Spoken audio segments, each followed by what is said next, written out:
2018 was the best year in human history. The best year in human history. Did you know that? Oh, Josh, you're just saying that because you're fond of the Trumpster. This isn't me, my friends. This is Nicholas Kristof at the New York Times. And not only is Nicholas Kristof able to get that through in his own opinion, but his own editors agreed with it enough to allow it to be published. Now, it is an opinion piece. Trust me, Nicholas Kristof, not a fan of the Trumpster. New York Times, not a fan of the Trumpster, and yet they still publish this. And they would argue, despite the Trumpster, which is true, absolutely, because the presidency in of itself doesn't have a whole lot of effect on the overall state of the world, for sure, unlike a lot of people want to attest to. Even the pro-Reagan, pro-Obama doesn't matter. But I found this to be interesting because I think it's so easy to get negative on stuff. And here's the New York Times. We'll go over it about how the world is falling apart. We're all going to die. In fact, it's just yesterday that my son was doing all the kids in their tag program do a 2-minute public talk in front of the parents, and one kid after the other. It was just human misery in terms of environmental degradation. Animals are dying. Humans are suffering. It's just one thing after another. I was like, no wonder why these kids are so depressed today. I mean, it's nuts, man. And then I was watching some stupid Bill Nye thing. The guy is just such a loser, man. I was embarrassed for this guy.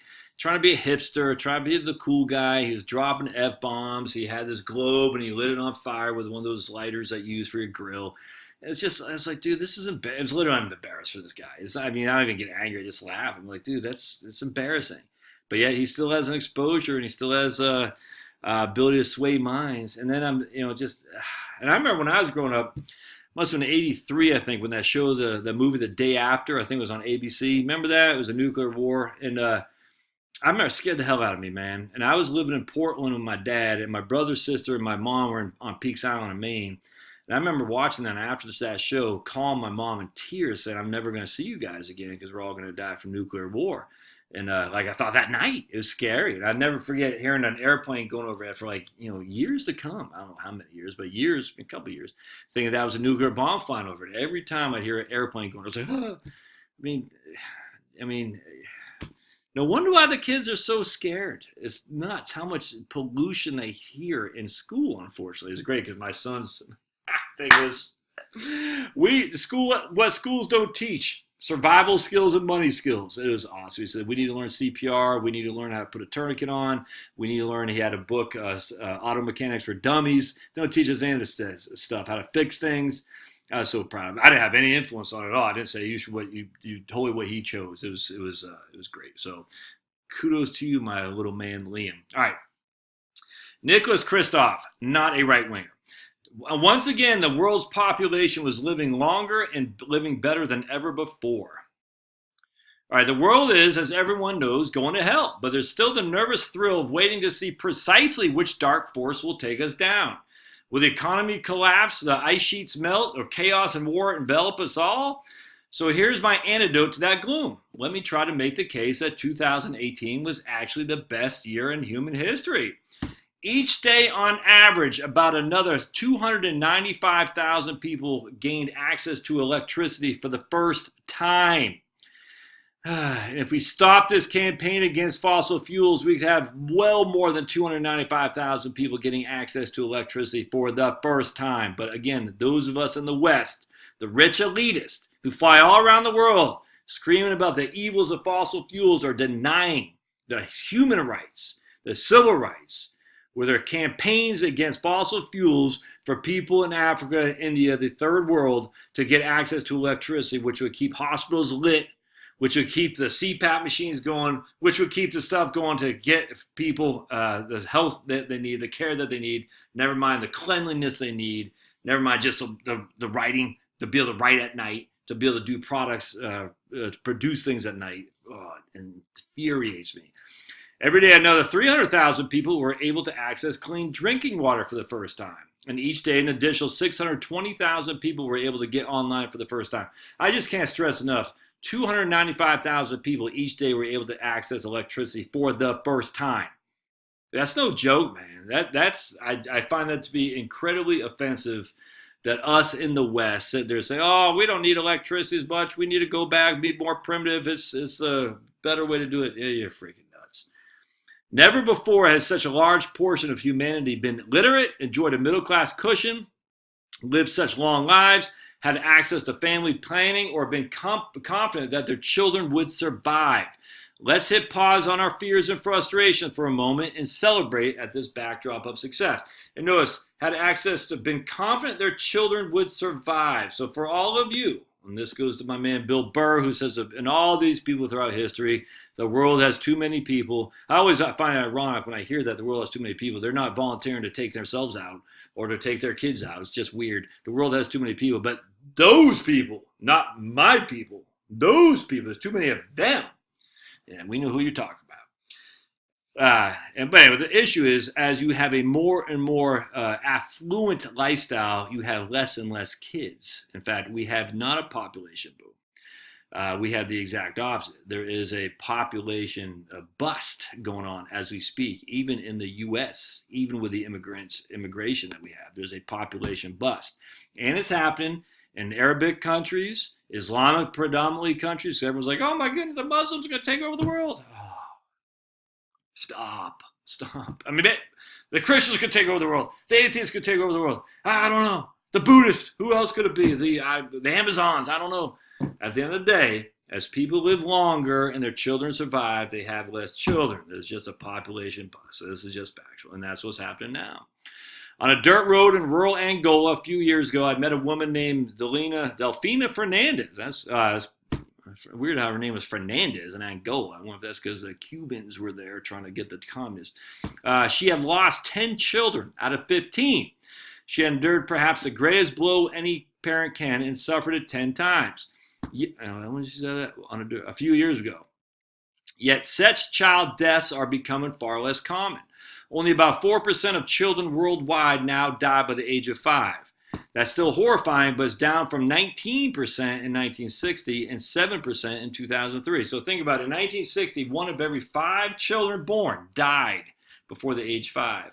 Indeed, children today in Mexico or Brazil are less likely to die by the age of 5 than American children were as recently as 1970, when your old buddy Josh was born.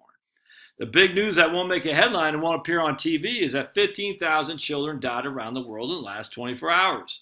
But in the 1990s, it was 30,000 kids dying each day. So in each day in the world, 15,000 kids died. In the 1990s, 30,000 kids died. So for you all who say we need less people on Earth, should we have 30,000 kids dying in the last 24 hours? I mean, that's what drives you crazy. It's the same thing with racism of any sort. When you say it as a group, it's easy to say, oh, those people. So we need less people. So should be 30,000 children dying? Would that satisfy your need for less population growth? Huh? Ticks me off, man. There's a real lot of human beings. You're saying we need less people. So a person dying is actually a benefit? Oh, one of the things that is always infuriating me. And the same thing with racism. When you put it in a group, you don't have to focus on the individual. That's what I love about being a libertarian and a Christian. You focus on the individual. It changes your whole perspective. Each person is a life that Jesus died for. As a libertarian, each person has his whole reason to being, whatever it is. His way is his way, not my way, his way. And when you start looking at it like that as an individual as opposed to a group, it liberates you from hating people because of their skin color, religion, all that. You look at them as a group, as an individual, not part of the group. But anyway, remember, too many people. All right, so the 15,000 children died in the last 24 hours. Would have been better if 20,000? I find that to be incredibly, incredibly offensive. Perhaps it's Pollyannish or tasteless to trumpet progress at a time when there's so much butchery. But I cover the butchery and misrule every other day of the year. I do this an annual column about progress to try to place those tragedies in perspective.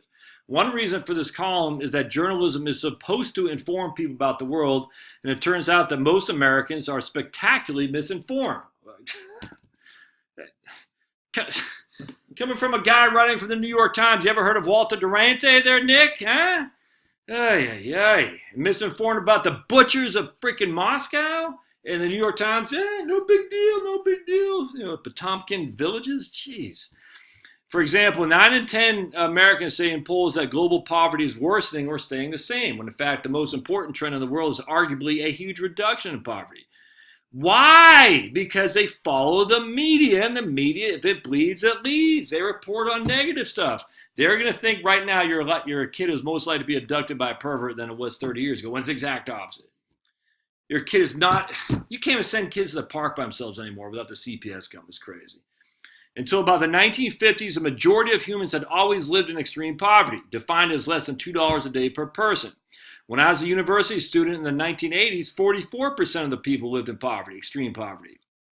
Until the 1950s, a majority of people. Now, fewer than 10% of the world's population lives in extreme poverty, adjusted for inflation. Likewise, Americans estimate that 35% of the world's children have been vaccinated. In fact, 86% of all 1-years have been vaccinated against those three things, DTP. Everyone seems to get the world devastatingly wrong, says this guy from Factfulness, published in 2018 after his death. Every group of people I ask thinks the world is more frightening, more violent, and more hopeless. In short, more dramatic than it really is. I wonder why that could be. I suspect the misperception reflects on how we in journalism cover the news. We focus on wars, massacres, and famines, but we rarely focus on progress. Like The Simpsons, you never saw them they had this thing where they chuckle and they're protesting from the White House that things are good, no need nothing, everything's good. And he talks about the atrocities he covered last year. Let's see. All right, so let's keep going. It is, of course, true that there are huge challenges ahead. The game, he's got to say something on the Trumpster here someplace. The gains against global poverty and disease seems to be slowing, and climate change is a normal threat to the poor nations in particularly. Why? I thought freaking Manhattan was going to be able to... Why? The United States is an outlier where life expectancy is falling, not rising, as in most of the world. So there's plenty to fret about, but a failure to acknowledge global progress can leave people feeling hopeless and ready to give up. In fact, the gain should show us what is possible. Well, tell your folks. Yeah, there we go. Oh, he does talk about Pelosi too. Okay.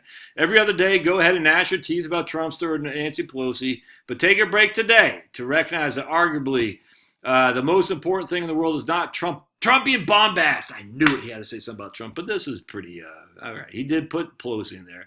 Rather, maybe the world's poorest and most desperate inhabitants are enjoying improved literacy and well-being, leading to a day when no mom will again lose 10 children. Freaking awesome article, man. Look, I am not a fan of Nicholas Kristof in the least, but I love the article. Absolutely love it. You got a lot, man. If you are in the United States of America, you are among the richest people, even if you're poor here, that the world has ever seen.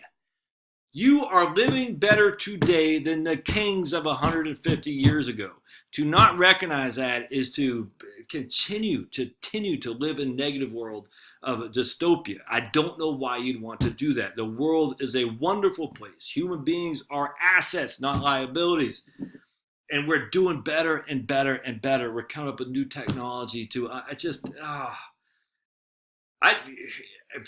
you don't have to get on your knees and pray to God. You don't. I do. I pray every day. I say, thank you, Lord, for the abundance that you've given me today. Look at this. I'm communicating with you. I could not have done this 10 years ago. It's nuts. Take a moment and be thankful that you live in the good old US of A, because there ain't any place better. It's just not happening. Could it ever be better? No. You're not going to get utopia on the world, on this earth. But the only other place that's better than this is the big one upstairs. And what Christians want to hear, when St. Peter opens those pearly gates, and the good Lord appears for you, he says, well done, good and faithful servant. That's what we want to hear. That we know we've gone to kingdom come. I don't know how other people do it. But if you don't believe in any of that, man, better be still thankful that you're here, because this is as close we're going to get to utopia right here in the good old US of A. It's just freaking awesome. And hopefully we can bring some of this bountifulness to some of these other countries and allow them to share in the prosperity that can be shared, because it's not a fixed pie. It's an expanding pie. That's why capitalism is so great. It expands. That person being successful has no impact on my ability to be successful. It doesn't happen. His ability to be successful just shows I can do the same. I will see you.